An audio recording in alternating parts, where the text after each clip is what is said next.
அனைவருக்கும் வணக்கம். இது தமிழர் அறம். இன்னைக்கு ஒரு சின்ன சம்பவத்தை நான் நினைவு கூர்றேன். அதாவது பல வருடங்களுக்கு முன்னாடி ஒரு நல்ல இயக்குனர், அதாவது இயக்குனர் ரவிக்குமார், அப்படி இல்லைன்னா பாக்கியராஜ், இவங்க இருவரில் யாரோ ஒரு ஆள், இல்லைன்னா எனக்கு தெரிஞ்சு இயக்குனர் விக்ரமனா இருப்பாங்கன்னு நினைக்கிறேன். ஆனால் யாருன்னு எனக்கு சரியாக தெரியல. ஆனால் அவங்க பகிர்ந்த ஒரு தகவலை தான் நான் சொல்கிறேன்.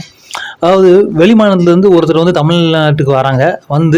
இந்த 3 இயக்குனரில் யாரோ ஒரு ஆளை சந்திக்கிறாங்க. சந்திச்சு என்ன கேட்குறாங்கன்னா, என்னோட மகனை இந்த சினிமாவில் கொண்டு வரணும், நடிக்க வைக்கணும் அப்படின்னு சொல்கிறாங்க.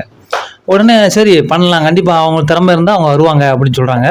அப்போ ஒரு வாய்ப்பாக என்ன இருக்காங்கன்னா, அவங்க எங்கேருந்து வாரீங்கன்னு கேட்குறாங்க. அப்போ அவங்க என்ன சொல்கிறாங்கன்னா, நான் ஆந்திராவிலேருந்து வரேன் அப்படின்னு சொல்கிறாங்க.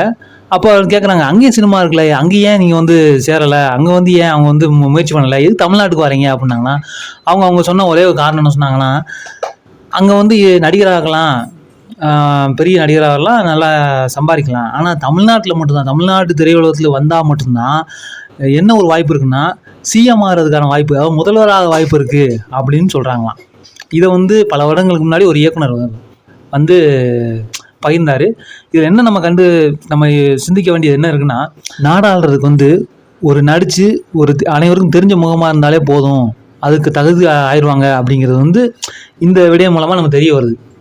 இது எந்த அளவுக்கு நம்மளுக்கு நல்லதா இல்லை கெட்டதா அப்படின்னு நம்ம ஆராய்ந்து பார்த்தோம்னா, இது ஒரு கவர்ச்சி தானே, அது இன்றைக்கி வரைக்கும் நடந்து தானே இருக்குது. இந்த தகவல் உண்மையான தகவல். இன்றைக்கி முதல்வரும் ஐயா விஜய் தானே. இது ஒரு சின்ன இந்த செய்தியை பகிரணும்னு தோணுச்சு, அதான் பகிர்ந்துக்கிட்டேன். நன்றி.